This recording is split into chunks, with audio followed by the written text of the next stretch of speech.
Hey, what's up, everybody? It's BDF44 coming at you with another video. Okay, so the Lakers are in the Western Conference Finals, and I'm extremely excited about it as a Laker fan. Obviously, we don't yet know who's going to be facing off against the Lakers because the Clippers and the Nuggets series is still going on. The Nuggets found a way to win Game 5, and we'll see what happens tomorrow, Game 6. But the Lakers did, in fact, do exactly what I figured they would, which was probably beat the Rockets in 5. They did beat them in 5. Um, Look, man, I don't know if the Rockets are a good measuring tool to say where the Lakers actually are because they have such glaring deficiencies in size. I do believe that at this point, it's safe to say that the Clippers have been tested more so than the Lakers have in this bubble. Now, granted, the Lakers did lose both game ones, and because of it, had to make adjustments. Probably scared them a little bit. That's good adversity, but that's not what we're looking for in terms of preparing us for what we're about to face. Because the reality is, the Portland team, obviously Dame went down. We figured them out. We were going to beat them whether Dame went down or not. But the fact that they just kind of fizzled out didn't really do much for preparing us for a lot of close games, things of that nature. They just didn't really put up the type of fight that they would have had the injury not have taken place. In Houston, like I said, they were lacking in size. So the reality was is scheming against them became rather easy because really at the end of the day it didn't really matter what we did because we could just rebound over them, score over them, and that's pretty much exactly what happened. You had games where LeBron James is blocking 4 shots in 1 quarter. Like, that kind of stuff doesn't happen if you have a real center on the floor. With respect to LeBron James' defensive play, you're not going to see that. It's probably not going to happen again. Um, but what I saw tonight in Game 5 from the Lakers was just pretty much exactly what the coaching staff and the 2 stars said. The team had, with the 4 months off, really gone through a phase where they look, just gained some rust. They had to knock the rust off. They had to get sharp again. Shooters had to get their legs under them. Guys had to get in the type of shape that they were looking forward to getting into. And then it would eventually just come back around because we had been playing so well together. We had established that type of chemistry. We did know one another, unlike the Los Angeles Clippers, who have had players going in and out of the lineup. Lakers have had pretty much consistency with good luck with health for the most part. I think we've been very blessed in that way. And just a really, really nice band of championship caliber players who've won it already, gotten close, or just flat out some of the best players ever played a game. So we're lucky in that regard that we have the talent, and we dominated. We dominated the Rockets like we were supposed to. So as of right now, if I'm to just look forward and see what the Lakers are going to have to do, regardless of who they play next, we're going to have to shore up some things. The way that the role players played tonight was exactly the way we want to see them play.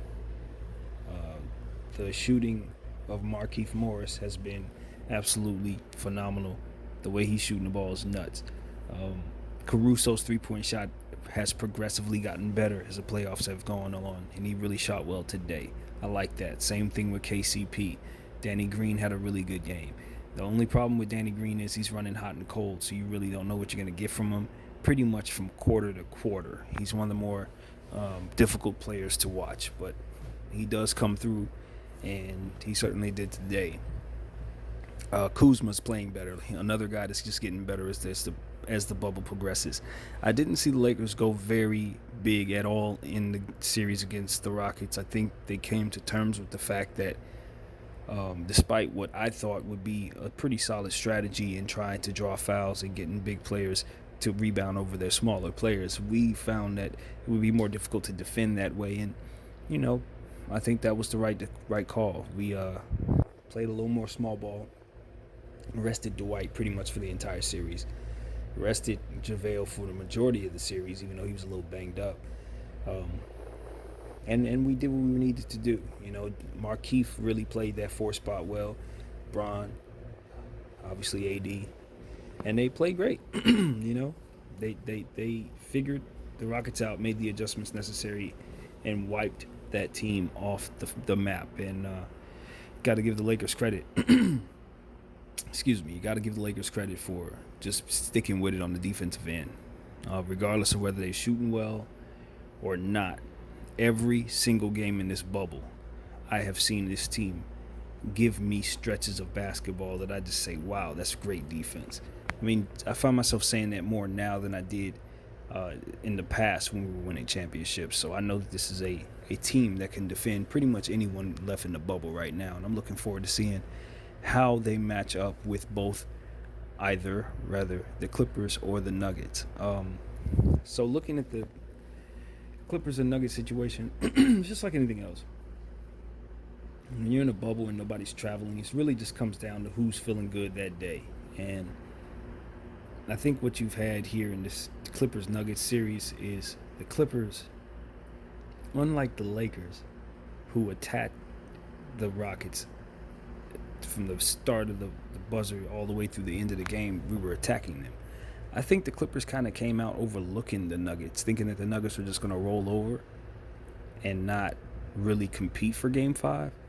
And the Nuggets came out and did just that. They competed and really forced it to the Clippers. When you have players like Nikola Jokic, who is just touched by God with the touch of basketball genius, not only can he pass the rock, but he can shoot it about as well as anybody on the planet.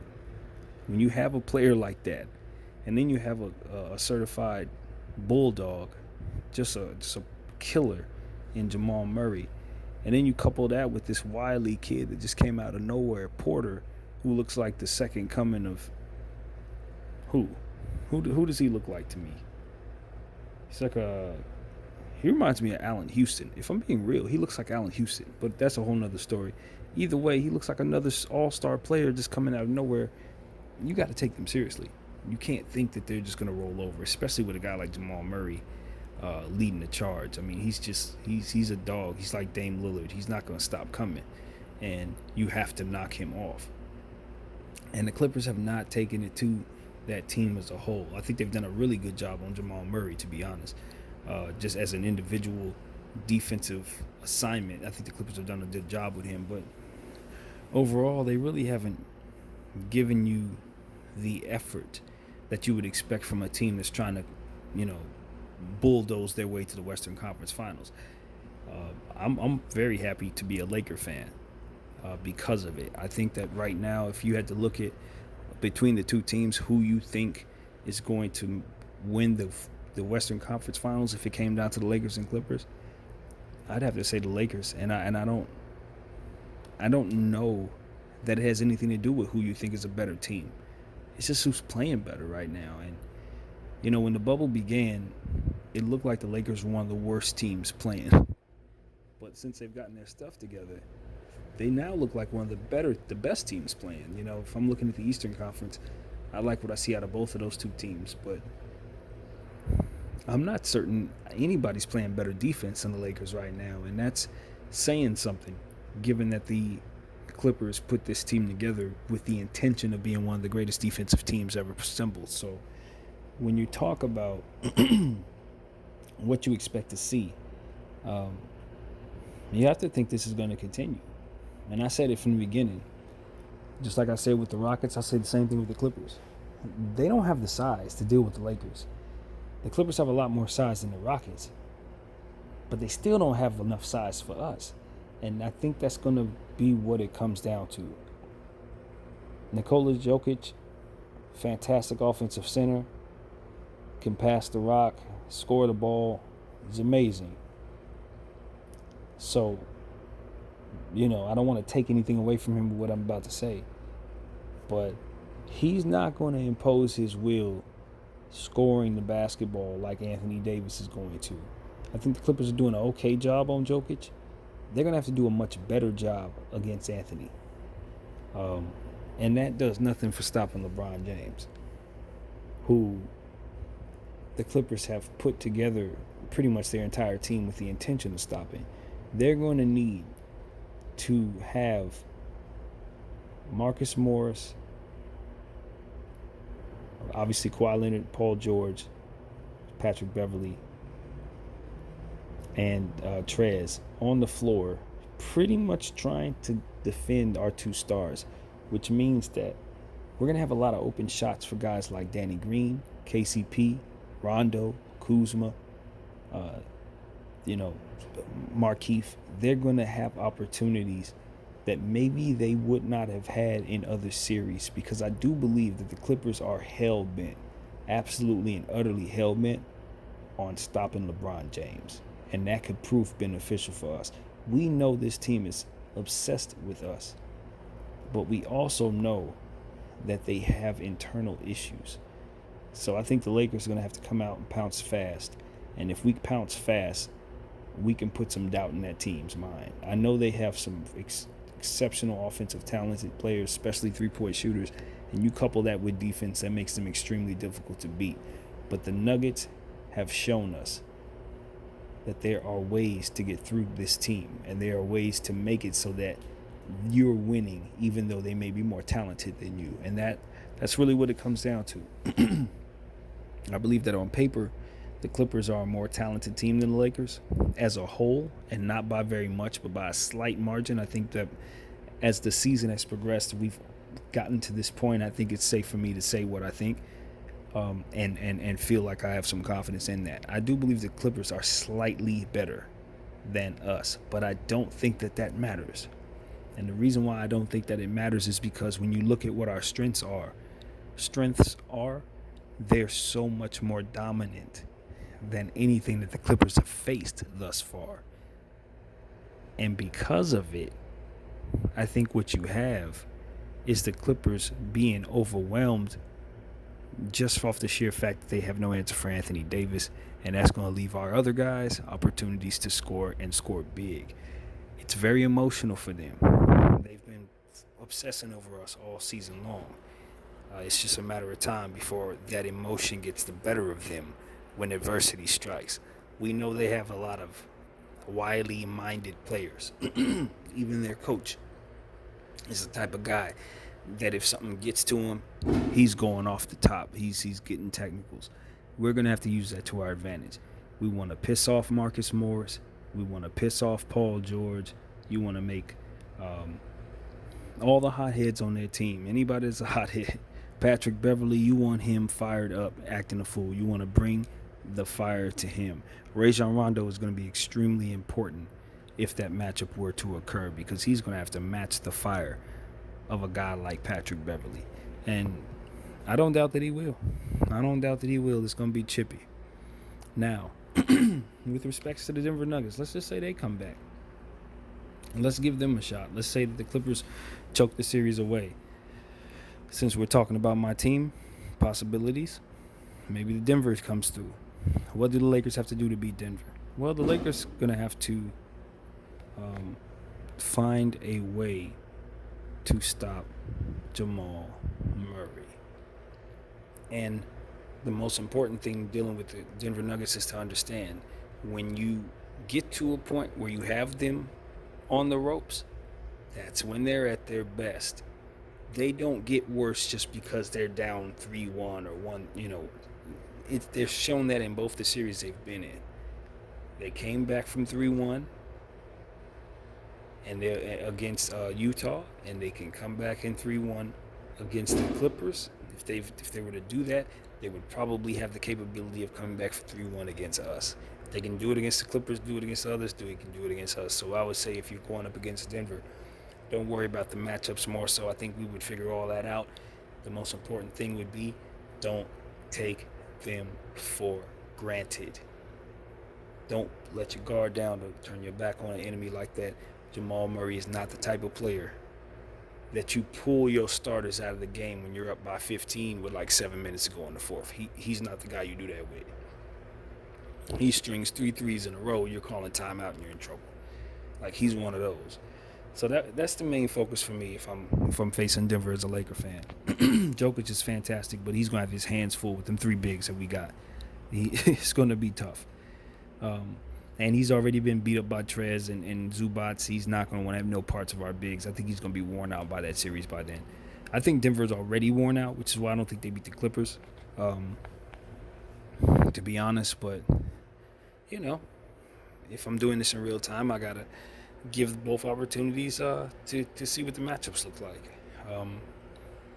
I think the Lakers win the series either way. If I'm being real, if the Lakers see the Denver Nuggets, I think we beat them in 6. And if in seeing the Clippers, I don't know. I could throw a number out there, but I really genuinely have no idea what to expect from that Clippers series. And the reason why I say that truly is because it's one of those rivalry things where it doesn't really matter who's wearing the uniform. It's going to be a dogfight. You know what I mean? The Clippers have a lot to prove as an organization, and the players of the team individually, the coaching staff, they all have a lot to accomplish here in beating the Lakers. It's one thing to win the championship, but the only way they would really get the validation that they wanted is if they did it through us, and we are here. So I would be very surprised if the Lakers were able to win that series in anything less than 6. I just think the sheer hatred that the Clippers have would will them 2 wins against us automatically. Now, where them 2 other wins come from, it would just be because we just didn't play well enough against them. But I think if we exert our will, we can outlast the Clippers. I think that's what it comes down to. You just have to outlast them. They're going to shoot, and they're going to shoot a lot. They're going to defend. They're going to defend a lot.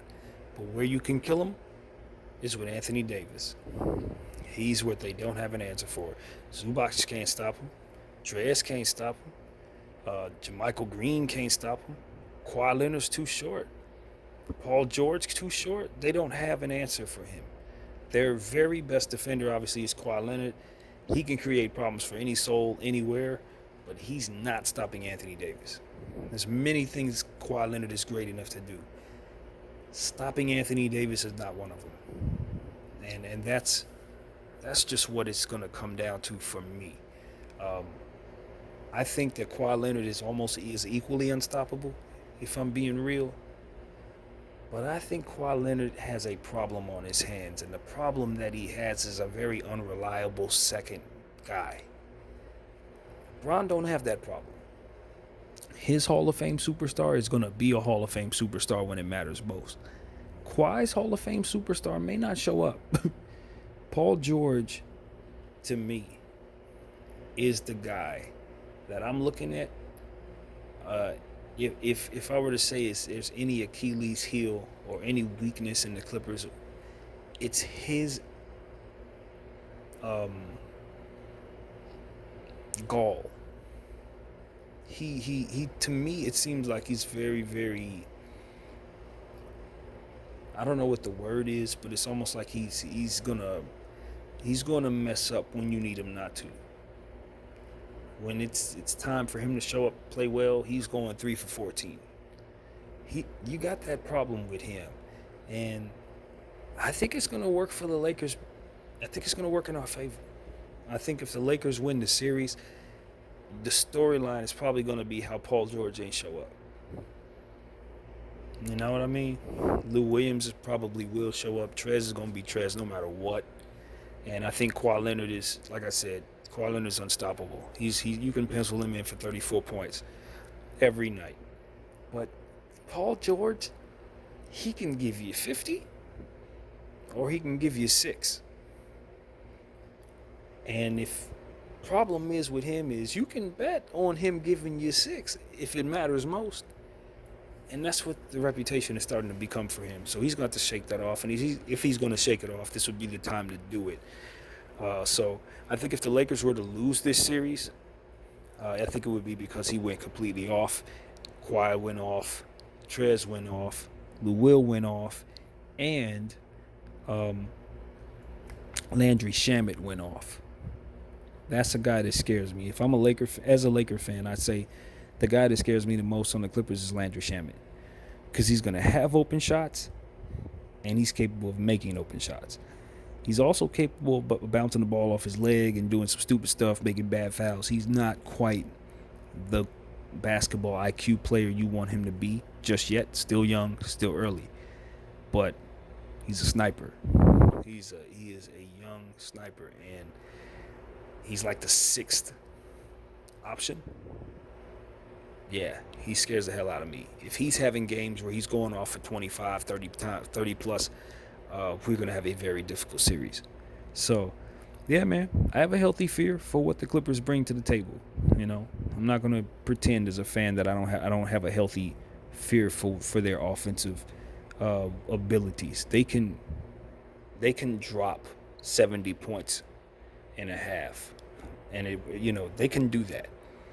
If they lock in on defense, they can hold you to under 50 points in a half. Like they're capable of both. So, they're most definitely going to be the most difficult task that we've faced thus far. And I think with the approach that the Lakers put in tonight against the Rockets, if they take that to the Clippers, that's going to maximize their opportunities.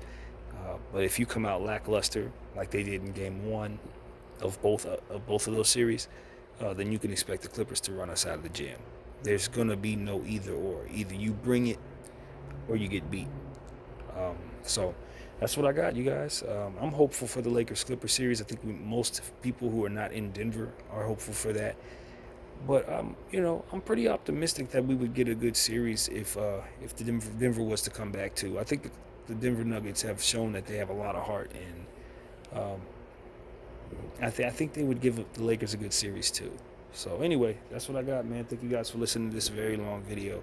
I'm going to do a video on the Eastern Conference as well because I'm pretty excited about that series. But yeah, that's what I got for the Lakers. We're back in the Western Conference Finals, and it feels great. It's been a long time. Thank you guys for watching. My name is BDF44, and I'm out.